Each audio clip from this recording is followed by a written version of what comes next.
Harga bawang merah yang dulunya dijual dengan harga Rp25.000 per kilo, kini dijual dengan harga Rp30.000 per kilo. Harga cabai rawit yang sebelumnya dijual dengan harga Rp40.000, kini mencapai Rp50.000 per kilo. Cabai besar dari Rp25.000 per kilo menjadi Rp35.000 per kilogram. Dari sejumlah bumbu dapur ini, harga cabai memang mengalami kenaikan harga yang cukup tinggi. Menurut pedagang, kurangnya stok dari daerah pemasok seperti Kabupaten Nrekang memicu harga naik.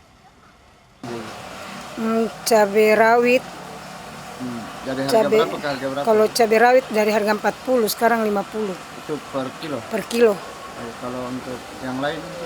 Cabai besar naik juga, yang biasanya 25, sekarang 35. Kalau untuk bawang merah sendiri? Bawang merah tetap, cuman bawang putih yang naik. Dari harga berapa ke harga berapa? Dari harga 25, sekarang 28 sampai 30. Per kilo semua aja? Iya. Aji kalau boleh tahu, itu alasan kenaikannya apa aja? Juga kurang Apakah tahu, jelang mungkin jelang Lebaran, Ramadan. Natal? Ramadan, Oh, jelang Ramadan aja? mungkin.